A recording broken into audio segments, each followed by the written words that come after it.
Good afternoon दोस्तों, welcome to my YouTube channel UPSC ज्ञान में आपका स्वागत है। हम पॉलिटी एनसीईआरटी क्लास 6 की कंप्लीट कर रहे हैं, जिसमें हमने 6 चैप्टर गांव का प्रशासन देखा था पिछला चैप्टर। अब है 7 चैप्टर्स। 7 है नगर प्रशासन। इसी के साथ मेरी एक हिस्ट्री की एनसीईआरटी भी चल रही है, ओल्ड एनसीईआरटी सीरीज़। अगर उसे देखना चाहते हो तो लिंक मैंने अपने बायो में भी दे दी है उस प्लेलिस्ट की, और इस वीडियो के डिस्क्रिप्शन बॉक्स में भी दे दूँगी। जिसको अगर वो हिस्ट्री की ओल्ड एनसीईआरटी देखना है तो वो भी देख सकते हैं। और मैंने जो इस बुक का 6th क्लास की एनसीईआरटी और ओल्ड एनसीईआरटी हिस्ट्री की दोनों का पीडीएफ टेलीग्राम चैनल पर डाल दिया है, तो उसकी भी लिंक मैं डिस्क्रिप्शन बॉक्स में दे दूँगी। जिसको भी इस पीडीएफ की ज़रूरत है, बुक्स की ज़रूरत है, वो उसमें से देख लें। उसके अलावा भी और स्टैंडर्ड बुक्स वगैरह, नोट्स वगैरह सब मैं उस टेलीग्राम चैनल पर अपलोड कर दूँगी। ठीक है, चलो स्टार्ट करते हैं। चैप्टर 7 नगर प्रशासन। एक गांव के मुकाबले शहर ज़्यादा बड़ा और अधिक फैला हुआ होता है। शहर की गलियां ज़्यादा चौड़ी होती है, यहाँ के बाज़ारों में ज़्यादा भीड़भाड़ होती है, पानी और बिजली की सुविधाएं होती है, अस्पताल होते हैं, यहाँ बहुत ज़्यादा वाहन होते हैं और यातायात को नियंत्रित करना पड़ता है। क्या आपने कभी सोचा है यह सब इतने सुचारू रूप से कैसे चलता है? कौन सी संस्था इन सब के लिए जिम्मेदार होती है? कैसे निर्णय लिए जाते हैं? कैसे योजनाएं बनाई जाती है? कौन लोग हैं जो ये सारा काम करते हैं? आइए उत्तर ढूंढने की कोशिश करते हैं। कुछ तो समझ आ रहा होगा, क्योंकि हमने जो पिछला पार्ट पढ़ा था उसमें भी हमने सिर्फ गांव के प्रशासन के बारे में बात करी थी कि गांव में कैसी सुविधाएं होती है, कौन लोग करते हैं, क्या करते हैं। ऐसा ही अभी हम नगर के बारे में पढ़ने वाले हैं। तो चलो स्टार्ट। इतवार की एक अलसाई हुई दोपहर थी जब माला और उसके साथी शंकर जहांगीर और रेहाना गली में क्रिकेट खेल रहे थे। शंकर ने बड़ा अच्छा ओवर फेंका था और रेहाना आउट होते होते बची। रेहाना के आउट न होने से शंकर हताश हो रहा था, इसलिए उसे इस उम्मीद से कि वह कैच आउट हो जाएगी इस शॉर्ट बॉल फेंक दी। हुआ उल्टा ही। रेहाना ने इतनी तेजी से बल्ला घुमाया कि गेंद ऊपर और गई और गली की ट्यूबलाइट टूट गई। रेहाना चिल्लाई, अरे यह मैंने क्या कर दिया? तो शंकर तपाक से बोला, अरे हम यह नियम बनाना भूल गए थे कि अगर तुम्हारी गेंद से गली की ट्यूबलाइट टूट जाएगी तो तुम आउट मानी जाओगी। तीनों ने ही तब शंकर को विकेट की चिंता छोड़ने के लिए कहा, क्योंकि जो हुआ वे उस बारे में ज़्यादा चिंतित और परेशान हो रहे थे। पिछले हफ्ते उनसे निर्मला मौसी की खिड़की टूट गई थी, जिसको बदलने के लिए अपने जेब खर्च में से पैसे देने पड़े थे। क्या अब दोबारा जेब खर्च में से पैसे देने पड़ेंगे? और ये पैसे दे के किसको? बच्चे हैं तो बच्चे सोच रहे हैं कि अब ये पैसे हम किसको देंगे और गली की ट्यूबलाइट कौन बदलेगा। तो इसको सब एक कहानी की तरह सोचना तो अच्छे से समझ में आएगा। माला का घर सबसे पास था। चारों भागकर माला के घर गए और उसकी माँ को सब कुछ बता दिया। सारी बात सुनकर माला की माँ ने कहा कि उन्हें इस बारे में कुछ खास तो पता नहीं, बस यही मालूम है कि नगर निगम की जिम्मेदारी होती है। उन्होंने सुझाया, यास्मीन खाला से पूछना चाहिए, वे हाल ही नगर निगम से सेवानिवृत्त हुई हैं। जाओ उनसे पूछ लो और माला तुम जल्दी घर वापस आना। यास्मीन खाला उसी गली में रहती थी और माला की माँ से उनकी बहुत अच्छी दोस्ती थी। चारों दौड़कर खाला के घर पहुँचे और जैसे ही उन्होंने दरवाज़ा खोला वे एक साथ पूरा किस्सा सुनाने लगे। उनका सवाल सुनकर यास्मीन खाला बड़े ज़ोर से हंस पड़ी और बोली, कोई एक व्यक्ति नहीं है जिसको तुम पैसा दे सकते हो, एक बहुत बड़ी संस्था होती है जिसको नगर निगम कहते हैं। यह सड़कों पर रोशनी की व्यवस्था, कूड़ा इकट्ठा करने में, पानी की सुविधा करने में, सड़कों व बाज़ारों की सफाई में काम करती हैं। माला बोली, हाँ, मैंने नगर निगम के बारे में सुना है। मैंने शहर में बोर्ड देखे हैं जो नगर निगम द्वारा लोगों को मलेरिया के बारे में बताने के लिए लगाए जाते हैं। खाला बोली, तुम बिल्कुल सही कह रही हो। नगर निगम का काम यह सुनिश्चित करना भी है कि शहर में बीमारियां ना फैलें। यह स्कूल स्थापित करता है, उन्हें चलाता है, शहर में दवाखाने और अस्पताल चलाता है, यह बाग बगीचों का रखरखाव भी करता है। उन्होंने आगे जोड़ा, हमारे पुणे शहर बहुत ही बड़ा शहर है और यहाँ नगर प्रशासन चलाने वाले संस्थान को नगर निगम कहते हैं। छोटे कस्बों में इसे नगर पालिका कहते हैं। समझ में आ गया कि बड़े शहर में नगर निगम और छोटे कस्बों में नगर पालिका। उसके बाद है निगम पार्षद एवं प्रशासनिक कर्मचारी। यास्मीन खाला, मुझे बहुत बड़ी उत्सुकता हो रही है कि यह फैसला लेता कौन है कि पार्क कहाँ बनाया जाए। जब आप नगर निगम में काम करती थी तो क्या ऐसे मज़ेदार निर्णय भी लेने पड़ते थे? रेहाना ने पूछा। तो खाला ने जवाब दिया, नहीं रेहाना, मैं तो निगम का लेखा विभाग में थी, मतलब अकाउंटेंट थी। बस लोगों की मासिक तनख्वाह की पर्चियाँ बनाती थी। क्योंकि शहर का आकार बहुत बड़ा होता है, इसलिए नगर निगम के कोई निर्णय लेने होते हैं। इसी तरह शहर को साफ रखने के लिए बहुत काम करना पड़ता है। ज़्यादातर निगम पार्षद ही ये निर्णय लेते हैं कि अस्पताल या पार्क कहाँ बनेगा। शहर को अलग अलग वार्डों में बांटा जाता है और हर वार्ड से एक पार्षद का चुनाव होता है। नगर निगम के कुछ निर्णय ऐसे होते हैं जो सारे शहर को प्रभावित करते हैं। ऐसे जटिल निर्णय पार्षदों के समूह द्वारा लिए जाते हैं। कुछ पार्षद मिलकर समितियां बनाते हैं जो विभिन्न मुद्दों पर विचार विमर्श करके निर्णय लेती हैं। उदाहरण स्वरूप, एक बस स्टैंड के बेहतर बनाना है, या किसी भीड़ भाड़ वाले बाजार का कचरा ज़्यादा नियमित रूप से साफ करना है, या फिर शहर के मुख्य नाले की सफाई करनी होनी है। पार्षदों की समितियां ही पानी, कचरा जमा करने और सड़कों पर रोशनी आदि की व्यवस्था करती है। जब एक वार्ड के अंदर ही समस्या होती है तो वार्ड के लोग पार्षद से संपर्क करते हैं। उदाहरण के लिए, अगर बिजली के खतरनाक तार लटक कर नीचे आ जाएं तो स्थानीय पार्षद बिजली विभाग के अधिकारियों से बात करने में मदद कर सकते हैं। जहां पार्षदों की समितियां एवं पार्षद विभिन्न मुद्दों पर निर्णय लेने का काम करते हैं, वहीं उन्हें लागू करने का काम आयुक्त यानी कमिश्नर और प्रशासनिक कर्मचारी करते हैं। आयुक्त और प्रशासनिक कर्मचारी की सरकार द्वारा नियुक्ति की जाती है, जबकि पार्षद निर्वाचित होते हैं। तो नगर निगम में ये निर्णय लिए कैसे जाते हैं, रेहाना ने पूछा है। तो वह कभी सोचना बंद ही नहीं करती।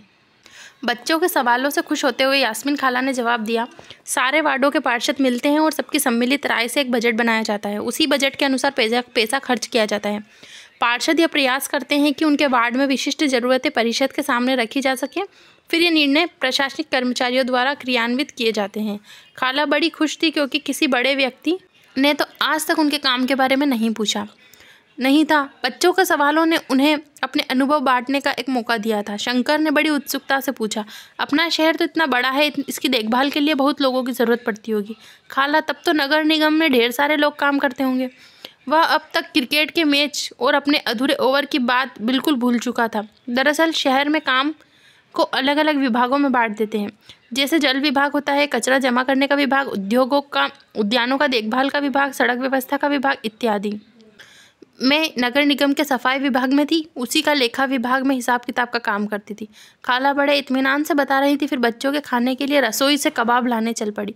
जहांगीर ने रसोई में खड़े खड़े तेजी से अपने कबाब खा लिए। फिर ऊंची आवाज़ में वहीं से बोला, यास्मीन खाला, नगर निगम जिस कूड़े कचरे को इकट्ठा करता है वह जाता कहाँ है?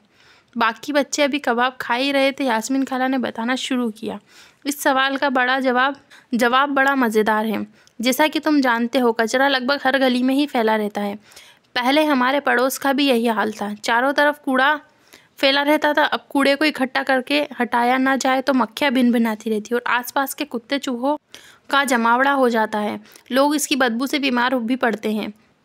एक और बुरी बात यह थी कि बच्चों ने गली में क्रिकेट खेलना छोड़ दिया था, क्योंकि उनके घर वालों को यही डर लगा रहता था कि गली में अधिक समय रहने से बच्चे बीमार न पड़ जाएं। लोगों का विरोध। यास्मीन खाला ने अपनी बात जारी रखी। मोहल्ले की औरतें इन सबसे बड़ी नाराज़ थी। वे सलाह लेने मेरे पास भी आईं। मैंने उन्हें कहा कि विभाग के किसी अधिकारी से इस मामले में बात करने की कोशिश करूंगी, मगर मैं भी निश्चित तौर पर यह बात नहीं कर सकती थी। इसमें कितना समय लगेगा? इस पर गंगाबाई ने बताया कि हमारे अपने वार्ड के पार्षद के पास इस समस्या को लेकर जाना चाहिए। आखिर वोट देकर हमने उसे चुना है, उसके सामने हमें विरोध प्रदर्शन करना चाहिए। गंगाबाई ने महिलाओं के एक छोटे समूह को इकट्ठा किया और पार्षद के घर पहुंची। सभी औरतें घर के सामने जाकर नारे लगाने लगी। तब पार्षद घर से बाहर निकले और उन्होंने उनकी समस्या के बारे में पूछा। गंगाबाई ने अपने मोहल्ले की खराब हालत बयान की। पार्षद ने उन महिलाओं से वादा किया कि वे अगले दिन उनके साथ आयुक्त से मिलने जाएंगे। साथ ही उन्होंने गंगाबाई के मोहल्ले के सारे वयस्कों से एक अर्जी पर दस्तखत करवाने के लिए कहा। अर्जी यह थी कि उनके मोहल्ले से कचरा उठाने की नियमित व्यवस्था की जाए। उन्होंने सुझाव दिया कि कल आयुक्त से मिलने जाते समय स्थानीय सफाई अभियंता यानी इंजीनियर को भी साथ ले जाना चाहिए। इससे फ़ायदा होगा क्योंकि सफाई अभियंता भी आयुक्त को बता सकेगा कि हालत कितनी ख़राब है। उस दिन पूरी शाम बच्चे घर का चक्कर लगाते रहे ताकि अर्जी पर ज़्यादा से ज़्यादा परिवारों के लोगों के दस्तखत लिए जा सके। अगली सुबह बहुत बड़ी संख्या में महिलाएं पार्षद और सफाई अभियंता के साथ नगर निगम के दफ्तर गईं। आयुक्त पूरे समूह से मिले, पर वे बहाना बनाने लगे कि नगर निगम के पास पर्याप्त संख्या में ट्रक उपलब्ध नहीं है। गंगाबाई ने तपाक से कहा, लेकिन लगता है कि आपके पास अमीर इलाकों से कचरा उठाने के लिए पूरे ट्रक हैं। जहांगीर ने झट से कहा, इससे आयुक्त का तो मुंह ही बंद हो गया। और नहीं तो क्या, उसने फौरन इंतजाम करने के लिए कहा। यास्मीन खाला ने बताया, गंगाबाई ने आयुक्त को चेतावनी दी कि अगर 2 दिन के अंदर काम नहीं हुआ तो नगर निगम के सामने बहुत बड़ी संख्या में महिलाएं धरने पर बैठ जाएंगी। तो क्या गलियों की सफाई हो गई?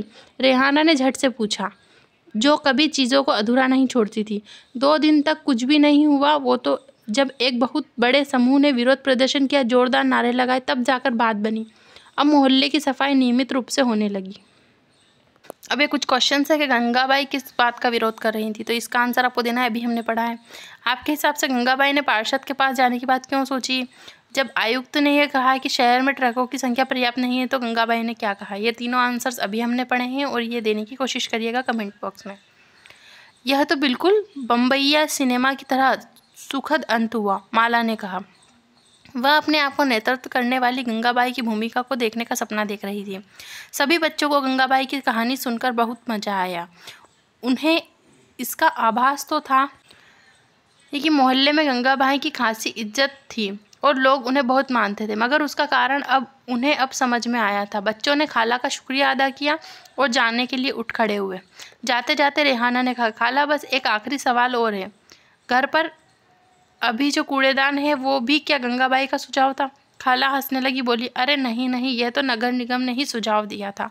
हम खाने पीने और गलने वाली चीज़ों को एक कूड़ेदान में डालें और प्लास्टिक, कांच जैसी न गलने वाली चीज़ों को दूसरे कूड़ेदान में।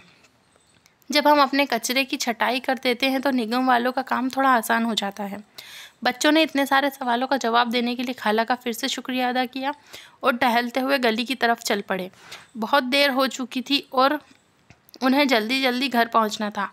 आज हमेशा के मुकाबले गली में अंधेरा थोड़ा ज़्यादा था। उन्होंने ऊपर देखा, फिर मुस्कुराते हुए एक दूसरे को देखा और वापस खाला के घर की तरफ दौड़ पड़े। अब एक क्वेश्चन से इस पर अच्छे से सोच विचार करना है और ये बहुत इंपॉर्टेंट है, बॉक्स में बना हुआ है जो। 1994 में सूरत शहर में भयंकर प्लेग फैला था। सूरत भारत के सबसे गंदे शहरों में एक था। लोग घरों का और होटलों का भी कूड़ा कचरा पास की नाली में या सड़क में ही फेंक देते थे। इससे सफाई कर्मचारियों को कूड़ा कचरा उठाने तथा उन्हें ठिकाने लगाने में काफ़ी मुश्किल होती थी। ऊपर से नगर निगम अपना काम नियमित रूप से नहीं कर रही थी, जिससे स्थिति और भी बदतर हो गई थी। प्लेग हवा के जरिए फैलता है। जिन लोगों को प्लेग हो जाए उन्हें दूसरों से अलग रखना पड़ता है। सूरत में उस साल बहुत से लोगों ने अपनी जान गंवाई। करीब 3 लाख से अधिक लोगों को शहर छोड़ना पड़ा। प्लेग के डर ने यह अनिवार्य कर दिया कि नगर निगम मुस्तैदी से काम करे। सारे शहर की अच्छी तरह से सफाई हुई। आज की तारीख में चंडीगढ़ के बाद भारत में सबसे साफ शहरों में दूसरा स्थान सूरत का है। क्या आप जानती हैं कि आपके मोहल्ले में कब और कितनी बार कूड़ा उठाया जाता है? क्या आपको लगता है कि सभी मोहल्लों में उतनी ही बार कूड़ा उठाया जाता होगा? यदि नहीं तो क्यों, और चर्चा करें, इसके बारे में सोचना है। और एक ये अच्छा क्वेश्चंस बन गया हमने, इसमें बहुत सारी इन्फॉर्मेशंस भी हैं, ये कुछ क्वेश्चंस भी हैं। बड़े बच्चे यास्मीन खाला के घर क्यों गए, और नगर निगम के कार्य के बारे में बताना है। नगर निगम पार्षद कौन होता है, गंगाबाई ने क्या किया, ये बताना है। नगर निगम अपने काम के लिए धन कहाँ से प्राप्त करता है, ये सब चीज़ें बतानी है। इसका आंसर ये रहा, नगर निगम को पैसा कहाँ से मिलता है। तो इतने सारे लोग इतने सारे काम करने के लिए बहुत सारा पैसा चाहिए। नगर निगम यह राशि अलग अलग तरीक़ों से इकट्ठा करता है। इस राशि का बड़ा भाग लोगों द्वारा दिए गए टैक्स कर से आता है। कर वह राशि है जो लोग सरकार द्वारा उपलब्ध कराई गई सुविधाओं के लिए सरकार को देते हैं। जिन लोगों के अपने घर होते हैं उन्हें संपत्ति कर देना होता है और साथ ही पानी व अन्य सुविधाओं के लिए कर देना होता है। जितना बड़ा घर उतना ज़्यादा कर। निगम के पास जितना पैसा आता है उससे संपत्ति कर के केवल 25 से 30% पैसा ही आता है। शिक्षा पर भी कर लगता है। अगर आप किसी दुकान या होटल के मालिक हैं तो उस पर भी कर देना पड़ता है। अगली बार जब आप सिनेमा देखने जाइएगा तो टिकट पर ध्यान से देखिएगा। हमें मनोरंजन के लिए भी कर देना पड़ता है। यह इस तरह अमीर लोग संपत्ति कर देते हैं, वही जनसंख्या का एक बड़ा हिस्सा सामान्य तरह के कर को अधिक देता है। ये चैप्टर्स कंप्लीट हुआ। मिलते हैं नेक्स्ट चैप्टर में, और लाइक करिएगा, सब्सक्राइब करिएगा, और थोड़ी बहुत भी इन्फॉर्मेशन मिली हो तो वीडियो को लाइक कर दीजिएगा, सब्सक्राइब कर दीजिएगा। एक चैप्टर और बचा है, फिर 6th क्लास की NCERT कंप्लीट हो जाएगी, फिर 7th की स्टार्ट करेंगे। और इस बुक का PDF मैंने टेलीग्राम पर अपलोड कर दिया है। टेलीग्राम की लिंक डिस्क्रिप्शन बॉक्स में मिल जाएगी। और एक हिस्ट्री की और ओल्ड एनसीईआरटी की सीरीज़ और चल रही है, उसकी भी लिंक डिस्क्रिप्शन बॉक्स में मिल जाएगी, उसको भी आप लाइक कर दीजिएगा, सब्सक्राइब कर दीजिएगा। मिलते हैं नेक्स्ट चैप्टर में, तब तक के लिए बाय बाय।